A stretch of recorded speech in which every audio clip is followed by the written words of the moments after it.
All right, this is 4.7, all about transformations of quadratics. So we want to be able to write and transform graphs in this form, which is called vertex form. Okay, so when quadratic equations are written in vertex form, it is easy to read off the vertex of the parabola.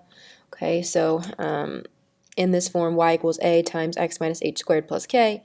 H is going to be the x value of our vertex, and notice that since this is a minus in the formula, we're going to have to kind of flip the sign when we write it as an ordered pair.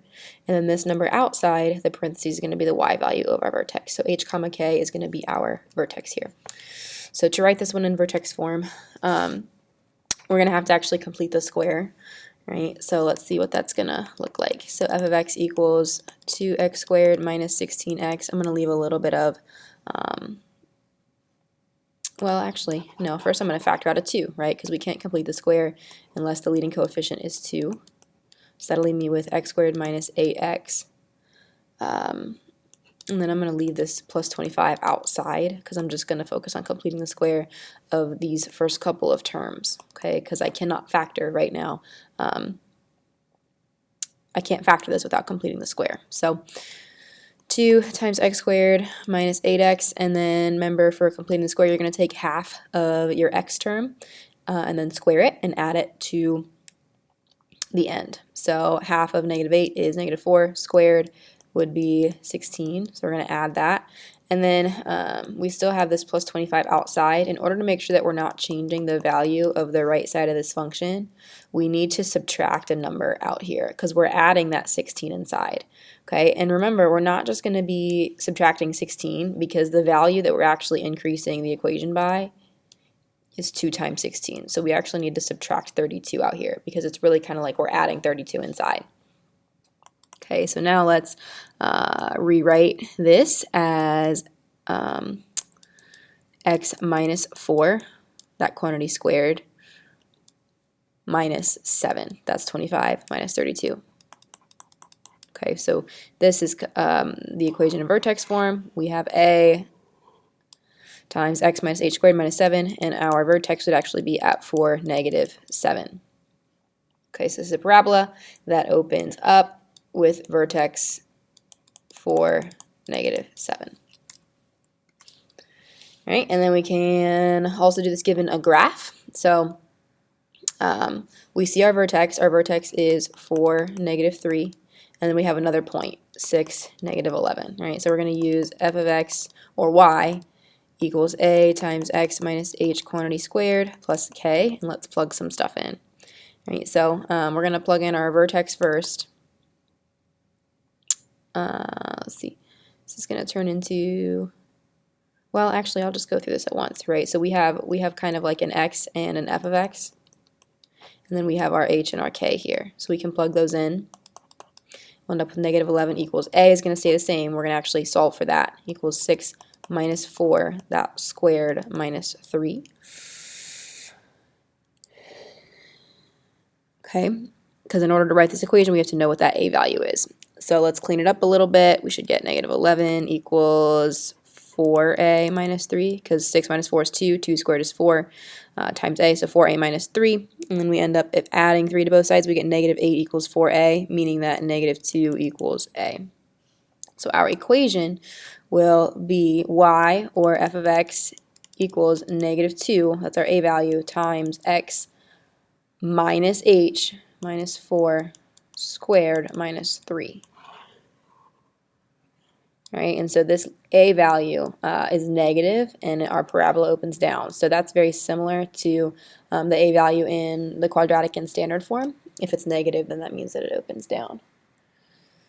All right, and so now we have some function transformations. This is, we've seen this before back in chapter 2. So we can slide functions, we can move them left, right, up, down. That'll look like adding or subtracting numbers outside. So in vertex form, the number that we're adding or subtracting outside is this minus 3 and then also this minus 4. So outside of our squared quantity, this minus 3 would mean a vertical shift down 3. And then this minus 4, remember that when we're subtracting from the x, in the x direction, it's the opposite of what our intuition would be.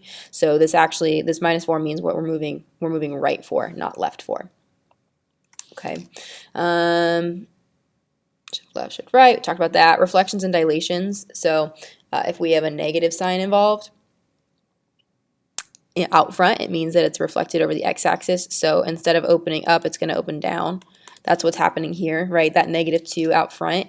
That -2 out front means that our parabola is going to flip over the x-axis.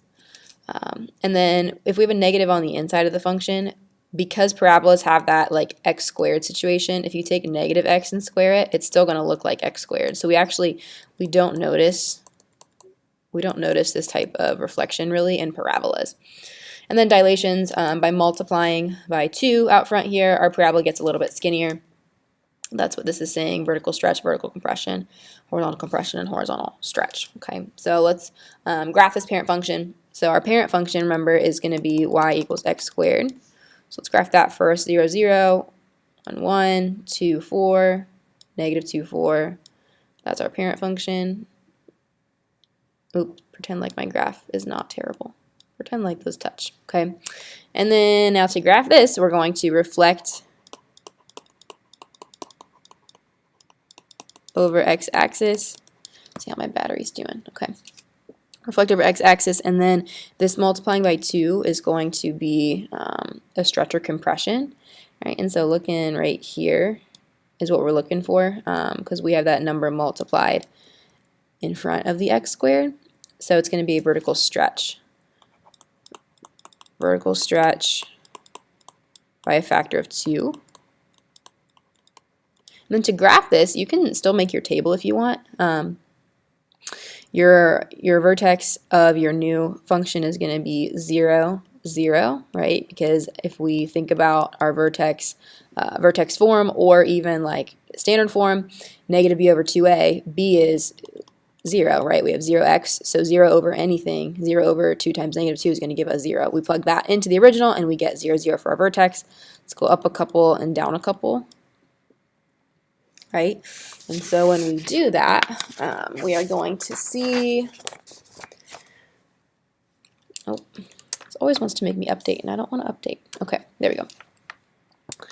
We'll get -2, -2, -8, -8, and then let's plot those points. 0, 0, 1, -2, 2, -8 on either side. Right? And so there is our transformed function. All right, and so this looks similar at first, but notice that right now that -2 is inside. Okay, so what that's going to do, it's going to change our reflection. All right, so instead of reflecting over the x, we're going to reflect over the y, because that negative is inside the parentheses. Reflect over y-axis. So with parabolas, we're not going to notice that, right?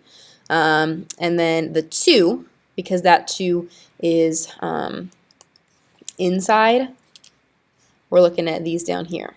That 2 is inside those, the squared function. You see that? It's inside the squared part, so it's going to be a horizontal something. And then because that 2 is greater than 1, the absolute value of 2 is greater than 1, it's going to be a horizontal compression by a factor of 2. Horizontal compression, factor of 2. And you can still make your table. Graph your parent function first. Right, it looks something like this. Oh, that point should touch. It's so hard to draw on this tablet. If we make our table, x, y, our vertex is still going to be 0, 0. Go up a couple, down a couple, and then we end up with some bigger numbers.